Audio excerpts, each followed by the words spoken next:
So why don't you lift up that face mask and give me a kiss? Ping pong, beep beep, huh. Yep, damn it. No can do. This is Iron Man 3. There are a lot of devoted fans and hardcore haters ready to take up arms for or against this contentious addition to the MCU. And while it's true that there's plenty of great stuff in Iron Man 3, there's an even greater amount of things wrong with it. And one scene perfectly encapsulates all the worst bits: the big reveal. I wouldn't go in there for 20 minutes. Before we get into things, make sure you subscribe to Nerdstalgic for more videos like this one, and get ready for Iron Man and Shang-Chi spoilers. 2013's Iron Man 3 brought back a lot of the same lovable cast of characters as the first two movies. Gwyneth Paltrow as Pepper Potts, Don Cheadle as James Rhodes, and Jon Favreau as Happy Hogan, and of course, Robert Downey Jr.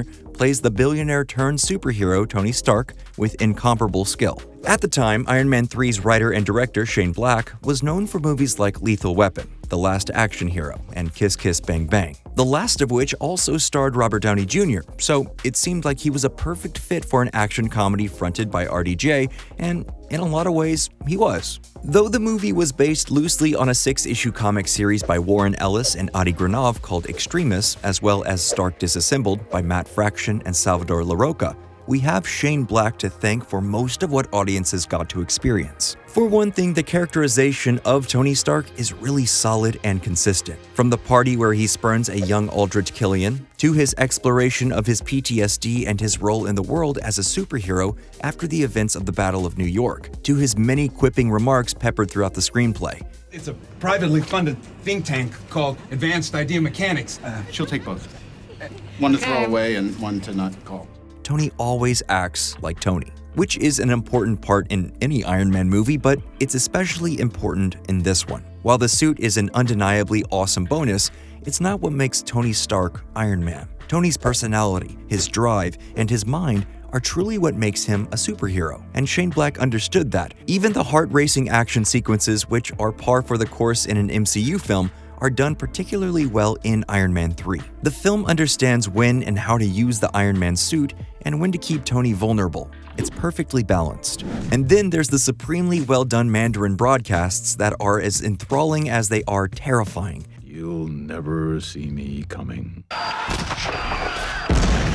Every time the character played by Ben Kingsley shows up on screen, he takes command of the scene, evoking imagery of real-life threats to the American people and terrorizing our main characters with horrifying acts of violence. The Mandarin and his actions force Tony to face his past, consider his future, and grow as both a man and a superhero. Each new appearance is all the more unsettling, which really helps to build the Mandarin up as a worthy villain for Tony Stark. And this is particularly exciting because in the comics, the Mandarin is Iron Man's arch enemy. The Ten Rings and the Mandarin are a huge part of Iron Man's comic identity, and Marvel had been teasing them since the first movie.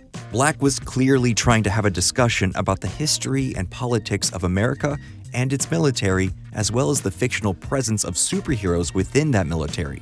But it never quite hits home the way it should. See, the thing about the Mandarin in the comics is that he was able to slowly grow up and away from his roots and blossom into a truly iconic villain. However, the Mandarin we saw in 2013 wasn't the Mandarin from the comics.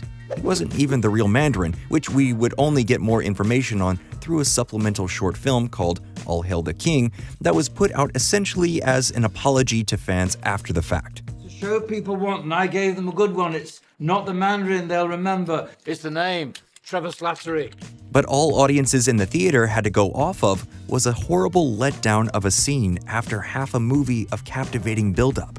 When Tony finally finds the Mandarin's hideout in Miami after spending a lot of time away doing some deep introspection, he sneaks his way inside in the most Stark-esque way he can muster. But once he's used all his homemade gadgets and finally gets into the building, he learns that the Mandarin isn't the threat he had led everyone to believe he is. In reality, he's just a cowardly British actor named Trevor Slattery who had been employed as a scapegoat for the true villain of the movie, the spurned Aldrich Killian. Trevor tells Tony he's just a man with an addiction who was offered a job with lots of benefits, and he took it. All those menacing videos were fake. The room in which the Mandarin filmed some of his infamous broadcasts is basically just a movie set. The Mandarin never mattered, and that means most of the movie never actually mattered. In the span of a 4-minute scene, the movie tears down everything it was building. An actually compelling villain worthy of Tony's time, where Iron Man fits into everything as a hero and as a weapon, and what could have been some meaningful repercussions for Stark's past actions as an arms dealer are all thrown out the window for the sake of a joke. The film actually does this a lot. It likes to punctuate dramatic beats with jokes to soften the blow of a frankly serious and mature subject matter it deals with. Nice work, guys. Excellent. Good team effort all around. Go us. And nowhere is it more out of place and unnecessary than this Mandarin reveal scene. Taken partially out of context, this is actually a pretty fun moment. Ben Kingsley steals every minute of screen time away from all other characters with a level of likability and charisma that even RDJ has trouble matching. But even though it's funny and technically well executed, it chips away at the movie's overall quality. It's as if the creators of Iron Man 3 wanted the prestige of the themes it plays with, but are totally unwilling to double down when it comes time to address them. And this scene, where they've literally thrown their hands in the air and backed away from the situation they wrote themselves into, is a perfect example of that attitude. Where's the Mandarin? Where is it? Whoa, he's here. He's here, but he's not here. He's here, but he's not here. What do you mean? It's complicated.